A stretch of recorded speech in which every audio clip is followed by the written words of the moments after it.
अस्सलाम वालेकुम। Chapter 15 class 10 chemistry की जो न्यू बुक आई है, आज हमने इस चैप्टर के एक्सरसाइज के जो लास्ट पे जो है अनसॉल्व्ड न्यूमेरिकल्स होते हैं, न्यूमेरिकल प्रॉब्लम्स केमिस्ट्री के बहुत मुश्किल होते हैं, वो आज हमने जो है सॉल्व करने हैं। सारे के सारे न्यूमेरिकल्स इंशाल्लाह आज हम देखेंगे एक्सरसाइज वाले। ठीक है, ये लॉन्ग क्वेश्चन लाजमी आएगा इस चैप्टर में से स्टोइकोमेट्री के।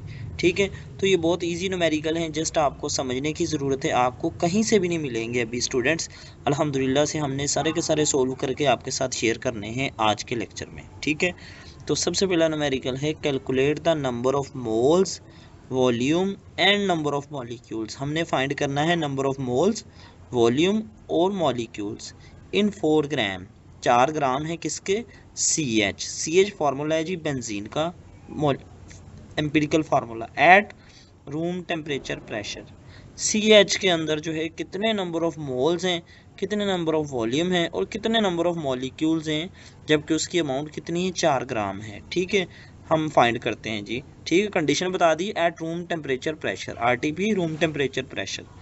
तो सबसे पहले हमारे पास नंबर ऑफ मोल्स का जो फार्मूला होता है वो हमें पता है क्या होता है जी स्टूडेंट। नंबर ऑफ मोल्स का जो फार्मूला है वो हमारे पास है, नंबर ऑफ मोल्स इक्वल होते हैं मैस अपॉन मोलर मैस। तो ये फार्मूला आपने याद रखना है नंबर ऑफ मोल्स का। ठीक है जी। इसके बाद हम वैल्यूज पुट करने के लिए हमें चाहिए, मैस तो गिवन है, मोलर मैस चाहिए। मोलर मैस के इसका सी एच का molar mass of C H कितना है? 13 ग्राम्स। ठीक है, अब ये 13 ग्राम्स हमारे पास सी एच का मोलर मैस है। ये कैसे निकाला? कार्बन का होता है 12 और हाइड्रोजन का 1, 1 और 12 13 आ गया। ठीक है, अब नंबर ऑफ मोल्स निकालने के लिए ये फार्मूले में वैल्यू पुट की है। मैस की वैल्यू है 4 ग्राम। ठीक है, ये गिवन है। इसके अलावा डिवाइडेड बाय मोलर मैस की वैल्यू है 13। 4/13 क्या आ जाएगा? 0.3076 मोल्स। अब हमने नंबर ऑफ मोल्स फाइंड करने थे, वो तो हमने कर लिए हैं। ठीक है, इसके बाद हमने क्या फाइंड करना है जी? Number of volume. ठीक है, वॉल्यूम फाइंड करने के लिए हमारे पास फॉर्मूला है, volume is equal to number of moles multiply by molar volume. Molar volume का टॉपिक आप पढ़ के आए हैं चैप्टर 15 में। ठीक है, स्टोइकोमेट्री में जी। उसमें मोलर वॉल्यूम की जो वैल्यू होती है वो हमारे पास होती है 24, जबकि नंबर ऑफ मोल्स हमने ऑलरेडी फाइंड कर लिए है। तो इन दोनों वैल्यूज़ को हम मल्टीप्लाई करके वॉल्यूम फाइंड कर सकते हैं इजीली, नंबर ऑफ वॉल्यूम। ठीक है जी, हम क्या करेंगे जी? 0.3076 जो है नंबर ऑफ मोल्स को मल्टीप्लाई कर देंगे मोलर वॉल्यूम की वैल्यू जो होती है 24 उसके साथ। जब मल्टीप्लाई करेंगे 7.3824 डेसीमीटर क्यूब जो है इसका वॉल्यूम आ जाएगा सी एच का। क्लियर हुआ स्टूडेंट्स? तो ये बिल्कुल इजी न्यूमेरिकल हैं जी। इसके बाद देखें जी, नेक्स्ट क्या हमने फाइंड करना है? Number of molecules.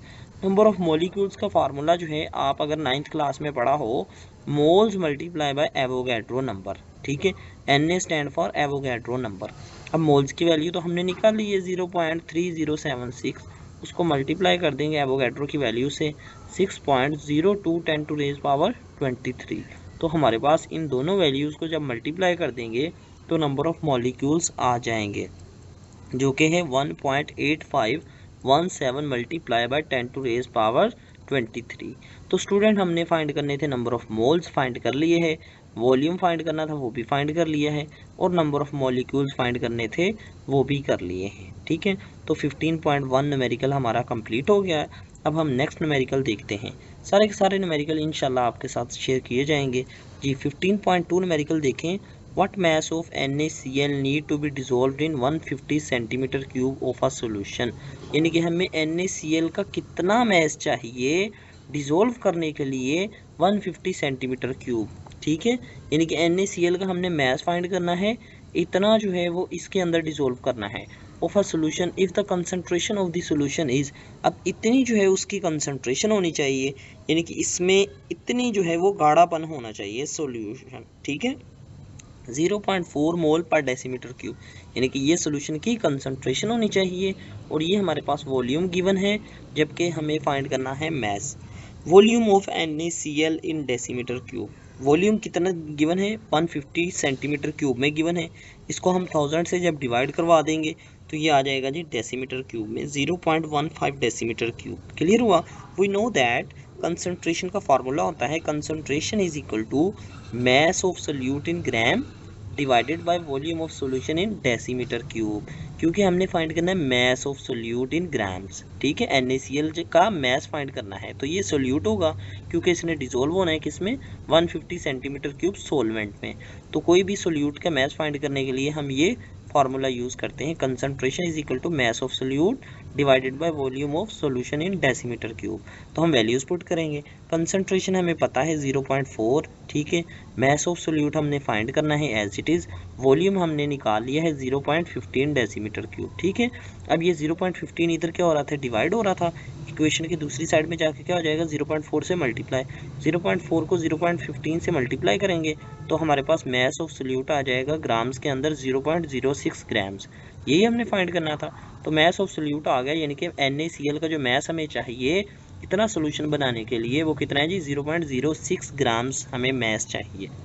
क्लियर हुआ स्टूडेंट, बिल्कुल इजी न्यूमेरिकल है जी।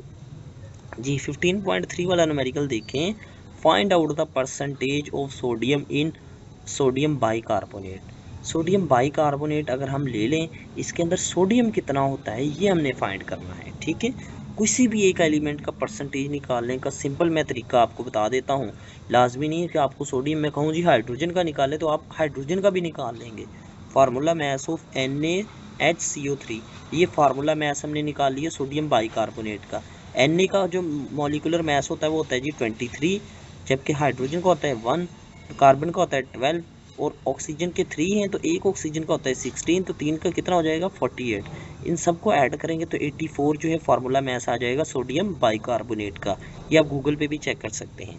वी नो दैट, जबकि हमें पता है percentage of an element, percentage किसी भी एलिमेंट की निकालने के लिए ये फार्मूला है आपको चैप्टर 4 के ऊपर जो है, सॉरी चैप्टर नंबर जो है 15 इस पे मिल जाएगा स्टिकोमेट्री में। ठीक है जी, अब हम यहाँ पर वैल्यूज पुट करेंगे, mess of the element in the compound, यानी कि वो एलिमेंट जिसकी हमने परसेंटेज फाइंड करनी है, divided by formula mass of the compound, उस कंपाउंड का total formula mass multiply by 100 से मल्टीप्लाई करना है परसेंटेज निकालने के लिए। तो परसेंटेज ऑफ सोडियम, यानी कि एलिमेंट कौन सा हमने फाइंड करना है जी, सोडियम, तो यहाँ लिखेंगे percentage of sodium, mess of the element, sodium का मैस कितना होता है 23 होता है, डिवाइडेड बाय टोटल कंपाउंड का फार्मूला मैस कितना है जी 84, 23 डिवाइडेड बाय 84 मल्टीप्लाई बाय 100। तो 23 को 84 से डिवाइड करके 100 से मल्टीप्लाई करेंगे तो हमारे पास जो सोडियम की परसेंटेज आ जाएगी वो आएगी 27.3809%। ठीक है स्टूडेंट, बिल्कुल इजी न्यूमेरिकल है स्टूडेंट, सारे के सारे न्यूमेरिकल इजी हैं, बस आपने जो है एक दफ़ा समझ लिए तो आपको सारी ज़िंदगी में छोटी से कहता हूँ कभी नहीं भूलेंगे। ठीक है जी, नेक्स्ट न्यूमेरिकल देखें 15.4। ठीक है, ये आप साथ ही साथ बेशक स्क्रीनशॉट लेते रहें। Sulphide of iron contains 1.926 gram of sulphur, एक आयरन का सल्फाइड है जिसमें इतना जो है वो सल्फर है, एंड 2.33 ग्राम्स ऑफ आयरन, यानी कि इतना जो है उसमें सल्फर है और इतना जो है वो आयरन है। Find out the empirical formula of this compound, इस कंपाउंड का आप फाइंड करें जी एम्पिरिकल फार्मूला। एम्पिरिकल फार्मूला कैसे निकालेंगे, number of moles of sulphur, सबसे पहले हम नंबर ऑफ मोल्स निकाल लेंगे किसके, सल्फर के। तो सल्फर के मोल्स निकालने का फार्मूला है mass of sulphur divided by molar mass of sulphur. तो सल्फर के जो हमें मोल्स दिए गए हैं वो हैं जी 1.926 divided by molar mass of sulphur 32। 1.926 को 32 से जब डिवाइड करवाएंगे तो हमारे पास 0.0601 मोल्स आ जाएंगे किसके, सल्फर के। सल्फर के नंबर ऑफ मोल्स आ गए, अब हम निकालेंगे जी number of moles of iron. तो आयरन के नंबर ऑफ मोल्स निकालने का फार्मूला है mass of iron divided by molar mass of iron. ठीक है, मैस ऑफ आयरन हमें कितना है 2.33 ग्राम्स, ठीक है, डिवाइडेड बाय मोलर मैस कितना होता है आयरन का 56 होता है। ठीक है, तो इसको हम डिवाइड करवाएंगे तो हमारे पास जो है नंबर ऑफ मोल्स आ जाएंगे किसके, आयरन के 0.0416 मोल्स। क्लियर हुआ स्टूडेंट्स। इसके बाद हमने निकालनी है जी atomic ratio, number of moles हमने निकाल लिए हैं, मोलर रेशो तो हमने निकाल ली, अब हमने निकालनी है एटॉमिक रेशो ऑफ सल्फर। तो सल्फर की एटॉमिक रेशो कैसे निकालते हैं, अब एटॉमिक रेशो निकालने के लिए स्टूडेंट क्या करते हैं, जो हमारे पास मोलर रेशो आती है उस मोलर रेशो को हमने डिवाइड करवा देना होता है वो मोलर रेशो की वैल्यू जो सबसे छोटी होती है, यानी कि जैसे मैथ में हम कॉमन लेते हैं, अब ये भी मोलर रेशो है और ये भी मोलर रेशो है, इस वाली वैल्यू को हम डिवाइड करवा देंगे इस वैल्यू से भी और इस वैल्यू से भी। ठीक है, atomic ratio of sulphur, sulphur की एटॉमिक रेशो आ जाएगी मोलर रेशो को डिवाइड करवा दिया इसके साथ, तो आ जाएगा डिवाइड करवाने से आंसर 1। ठीक है, अब इसके साथ डिवाइड करवाएंगे तो आंसर आ जाएगा जी 1। दोनों को 1 1 आंसर आया, तो ये सल्फर के नंबर ऑफ एटम्स आ गए 1 और ये एटॉमिक रेशो आ गई किसकी, आयरन की 1। यानी कि सल्फर का भी एक एटम है और आयरन का भी एक एटम है। तो एम्पिरिकल फार्मूला क्या आ गया कंपाउंड का, एक आयरन और एक सल्फर, यानी कि FeS। तो आयरन सल्फाइड जो इस्तेमाल हुआ है इस न्यूमेरिकल में, इस कैलकुलेशन में, वो हुआ है FeS। ठीक हो गया स्टूडेंट। तो ये हमने फाइंड करना था एम्पिरिकल फार्मूला, वो हमने फाइंड कर लिया है। ठीक है, अगर फिर भी कुछ समझ नहीं आई आपको तो आपने सिर्फ कमेंट में मुझे बता देना है, इंशाल्लाह मैं आपको जो है वो बिल्कुल अच्छे से अलहदा में एक वीडियो बनाकर दोबारा से एक्सप्लेन कर दूंगा। क्योंकि स्टूडेंट्स मेरी कोशिश होती है आपको कॉन्सेप्ट्स देना, कॉन्सेप्ट्स बहुत ज़रूरी हैं, आगे आपको FSC में बहुत काम आएंगे ये कॉन्सेप्ट्स इंशाल्लाह। ठीक है जी, ये 4 न्यूमेरिकल हो गई। अब हम 5वां न्यूमेरिकल देखते हैं जी। A compound contains by mass 40% carbon, एक कंपाउंड है जिसके पास 40% कार्बन है, 6.71% हाइड्रोजन है, इतने परसेंट हाइड्रोजन है, एंड 53.3% ऑक्सीजन है। इतने परसेंट क्या है जी, ऑक्सीजन है।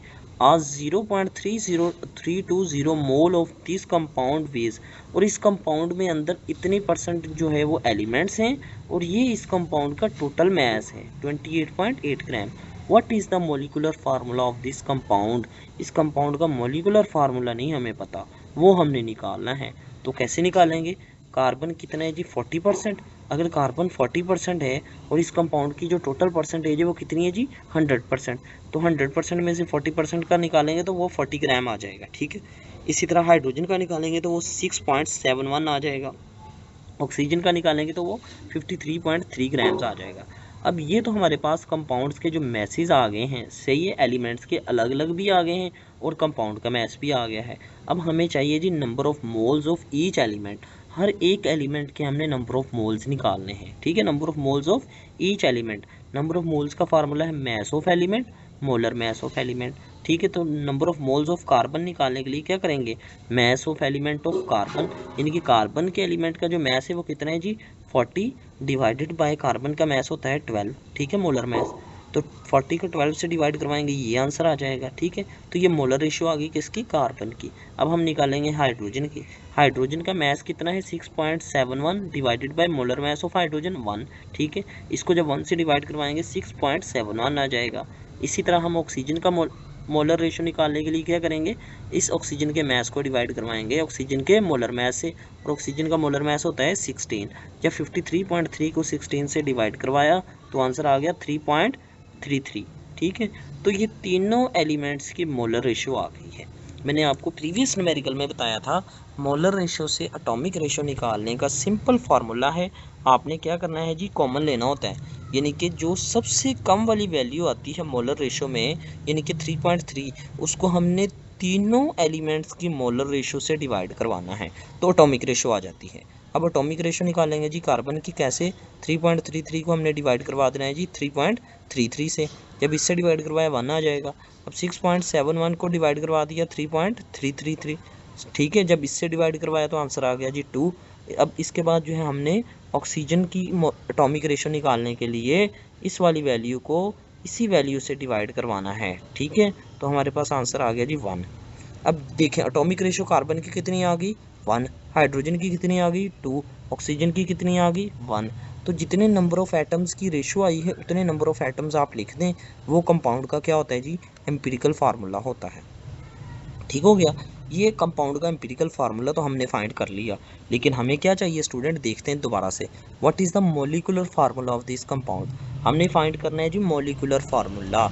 तो मोलिकुलर फार्मूला फाइंड करने के लिए हम क्या करेंगे, empirical formula of this compound is CH2O। Empirical formula mass कितना आएगा, कार्बन का होता है जी 12, हाइड्रोजन 2 हैं तो 12 और 2 14, और ऑक्सीजन का होता है जी 16, 14 और 16 30। तो इस कंपाउंड का जो फार्मूला मैस आएगा वो आ जाएगा जी 30 आ जाएगा। ठीक हो गया।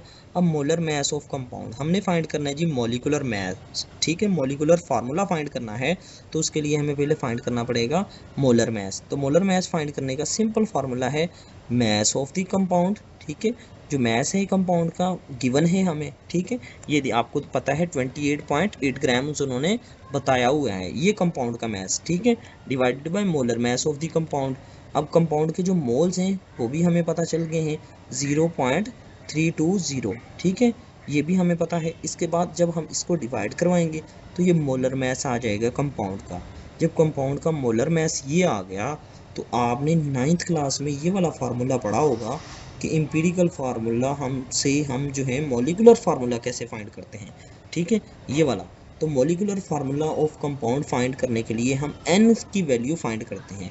तो n की वैल्यू इक्वल होती है molar mass divided by empirical formula mass, ठीक है। मोलर मैस कितना है 90, ठीक है, इस कंपाउंड का, वो डिवाइडेड बाय 30 से। जब हम इससे 30 से डिवाइड करवा देंगे तो हमारे पास क्या आ जाएगा, 90 डिवाइडेड बाय 30 3 आ जाएगा। क्लियर हुआ स्टूडेंट जी। 90 को 30 से डिवाइड करवाने से 3 आ गई n की वैल्यू। अब n की वैल्यू भी आ गई है और एम्पिरिकल फार्मूला मैस भी आ गया है, तो हम मॉलिक्यूलर फार्मूला इजीली फाइंड कर सकते हैं, ठीक है। अब ये जो n की वैल्यू आई है इसको एम्पिरिकल फार्मूला से क्या कर देंगे, मल्टीप्लाई कर देंगे। जब 3 को इससे मल्टीप्लाई करेंगे तो हमारे पास ये वाला जो है वो मॉलिक्यूलर फार्मूला आ गया है इस कंपाउंड का, ठीक है। तो ये कंपाउंड का मॉलिक्यूलर फार्मूला आ गया है जो कि हमने फाइंड करना था, ठीक है। ये शायद कोई एल्डिहाइड है, ये कंपाउंड जो हमने फाइंड किया है ये एल्डिहाइड है, ठीक है। तो ये स्टूडेंट सिंपली हमने जो है मॉलिक्यूलर फार्मूला फाइंड कर लिया है। अब न्यूमेरिकल नंबर 6 देखें। The formation of ammonia gas is given by the following equation. इस इक्वेशन में अमोनिया बनता हुआ हमें दिखाई दे रहा है, बिल्कुल दे रहा है। If you start reacting 12 gram of hydrogen, अगर जो है इसमें हाइड्रोजन कितना है 12 ग्राम है, with 64 gram of nitrogen, nitrogen कितना है 64 ग्राम है, which will be the limiting reactant, इनमें से लिमिटिंग रिएक्टेंट कौन सा है, ठीक है। लिमिटिंग रिएक्टेंट हम इस ऐसे रिएक्टेंट्स को कहते हैं, ऐसे रिएजेंट को कहते हैं जो किसी केमिकल रिएक्शन में पहले इस्तेमाल हो जाएगा, पहले ख़त्म हो जाएगा। मोल्स ऑफ हाइड्रोजन, हाइड्रोजन के मोल्स पहले निकालने हैं आपने, कैसे निकालेंगे, mass of hydrogen divided by इसके मोलर मैस क्या होगा, 2 हाइड्रोजन के लिए 2, ठीक है। एक हाइड्रोजन का 1 होता है ना, तो 2 हाइड्रोजन के लिए 2 हो जाएगा। 12 को 2 से डिवाइड करवाया 6 आ गए number of moles of hydrogen. अब मोल्स ऑफ नाइट्रोजन निकालेंगे, ठीक है। नाइट्रोजन का मैस कितना है 64 डिवाइडेड बाय 28, एक नाइट्रोजन का होता है 14, तो 2 नाइट्रोजन का होएगा 28। 64 को 28 से डिवाइड करवाया तो हमारे पास 2.29 जो है वो वैल्यू आ गई मोल्स ऑफ नाइट्रोजन, ठीक है स्टूडेंट्स जी। नेक्स्ट हम देखते हैं 3 moles of hydrogen need 1 mole of nitrogen. अब देखें इक्वेशन में, आप देखें हमें पता चल रहा है कि हाइड्रोजन के अगर 3 मोल्स हों तो उसके लिए 1 नाइट्रोजन का मोल चाहिए। देखिए इक्वेशन दोबारा, 3 हाइड्रोजन के मोल हैं तो 1 नाइट्रोजन का मोल है, ठीक है। तो हमारे पास जो रेशो बनेगी 3:1 बन जाएगी। फॉर 2.29 मोल्स ऑफ नाइट्रोजन, अगर मोल्स नाइट्रोजन के इतने हैं तो हाइड्रोजन के कितने मोल्स चाहिए होंगे, इसका 3 टाइम चाहिए, ये हमें इक्वेशन बता रही है। तो इसको हम 3 से मल्टीप्लाई कर देंगे तो ये हमारे पास हाइड्रोजन के मोल्स आ जाएंगे। नाइट्रोजन के मोल्स से हमने हाइड्रोजन के मोल्स निकाल लिए, ठीक है। मोल्स हाइड्रोजन नीडेड, अब हाइड्रोजन के इतने मोल्स हमें चाहिए किसके लिए, इस रिएक्शन के लिए। वी हैव हाइड्रोजन 6 मोल्स, जबकि हमारे पास हाइड्रोजन के 6 मोल्स हैं, ठीक है। We need hydrogen 6.87, we need hydrogen, इतना हमें हाइड्रोजन चाहिए इस रिएक्शन को करवाने के लिए, जबकि हमारे पास हाइड्रोजन इतना है 6 moles. We don't have enough hydrogen, यानी कि हमारे पास हाइड्रोजन इतना होना चाहिए था जबकि इतना है, तो हाइड्रोजन उतना नहीं है जितना हमें चाहिए था। तो इसका मतलब ये है कि इस रिएक्शन में हाइड्रोजन क्या हुआ जी, लिमिटिंग रिएक्टेंट है, यानी कि हाइड्रोजन पहले ख़त्म हो जाएगा क्योंकि हमें चाहिए इतना था और इतना मौजूद है। जब पहले से ही हाइड्रोजन कम है तो इसका मतलब hydrogen as a limiting reactant है इस रिएक्शन में, ठीक हो गया स्टूडेंट। तो ये बिल्कुल इजी है लिमिटिंग रिएक्टेंट फाइंड करना भी। अगर फिर भी समझ नहीं आया तो आप मुझे लाजमी बताना स्टूडेंट्स, मैं आपके लिए जो है वो बहुत कोशिश हूँ। केमिस्ट्री का सब्जेक्ट मेरा मेजर सब्जेक्ट है, तो मेरी कोशिश ये है कि केमिस्ट्री आपके दिमाग में ऐसे लग जाए, बच्चे बहुत परेशान होते हैं केमिस्ट्री से, तो मेरा केमिस्ट्री वाले स्टूडेंट से वैसे ही लगाव होता है, तो कोशिश करना केमिस्ट्री पे फोकस करें जी। 7 वाला न्यूमेरिकल देखें, when 305 gram of silver nitrate, अब सिल्वर नाइट्रेट का इतना मैस है, is reacted with excess of magnesium chloride, magnesium chloride ज़्यादा है और सिल्वर नाइट्रेट 305 ग्राम है लेकिन मैग्नीशियम से कम है। It produces 23.7 gram of magnesium nitrate. अब मैग्नीशियम नाइट्रेट इतना बनता है 23.7 gram. What is the percentage yield of the reaction? इस रिएक्शन की परसेंटेज यील्ड क्या होगी? परसेंटेज यील्ड का मतलब इस रिएक्शन में कितने परसेंट जो है वो प्रोडक्ट बनेगी। ठीक है, 7 में स्टूडेंट क्या करेंगे, molar mass of silver nitrate क्या आ जाएगा हमारे पास 170। कैसे आया? सिल्वर का जो है हमारे पास मॉलिक्यूलर फार्मूला होता है वो 108 होता है। ठीक है, मॉलिक्यूलर मास। इसके अलावा नाइट्रोजन का 14 होता है और ऑक्सीजन 3 है तो 16 3 आर 48। इन तीनों को ऐड करेंगे 170 आ जाएगा। मैग्नीशियम नाइट्रेट का हमारे पास आ जाएगा, यहाँ ट्वाइस है तो ये जो NO3 का जो भी आएगा उसको 2 से मल्टीप्लाई करेंगे। ठीक है, तो ये आ जाएगा 148। Use mole ratio. Molar ratio कैसे निकालेंगे? 2 moles of silver nitrate 1 mole of magnesium nitrate. ठीक है, यानी कि अगर हमारे पास 2 मोल्स थे सिल्वर नाइट्रेट के तो उसके लिए चाहिए था 1 मोल किसका? मैग्नीशियम नाइट्रेट का। ये आपको इक्वेशन में पता चल रहा है। सिल्वर नाइट्रेट के 2 मोल्स थे तो मैग्नीशियम नाइट्रेट का 1 मोल प्रोड्यूस कर रहा था। ऐसे ही है जी। सो इतने मोल्स अगर थे किसके? सिल्वर नाइट्रेट के, तो इतने मोल्स किसके? मैग्नीशियम नाइट्रेट के प्रोड्यूस कर रहा था। ठीक हो गया।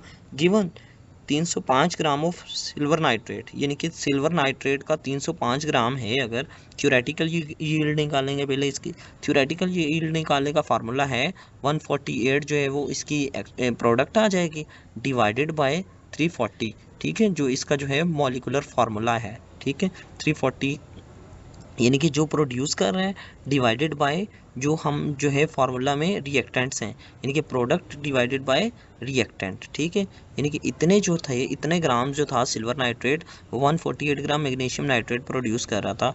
तो magnesium nitrate divided by silver nitrate का जो मास प्रोड्यूस हुआ है उसको डिवाइड करवाएंगे, मल्टीप्लाई करवा देंगे किससे?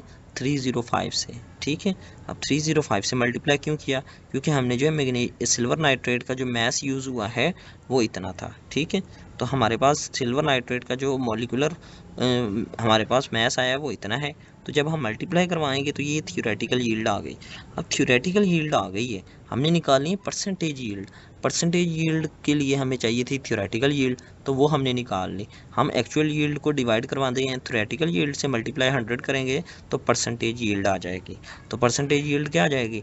एक्चुअल यील्ड हमारे पास आ गई है 23.7। ठीक है, जो कि एक्चुअल यील्ड हमें गिवन थी, डिवाइडेड बाय थ्योरेटिकल यील्ड कितनी? 132.7 मल्टीप्लाई बाय 100। जब हम इसको मल्टीप्लाई करेंगे तो 17.85% हमारे पास परसेंटेज यील्ड आ जाएगी।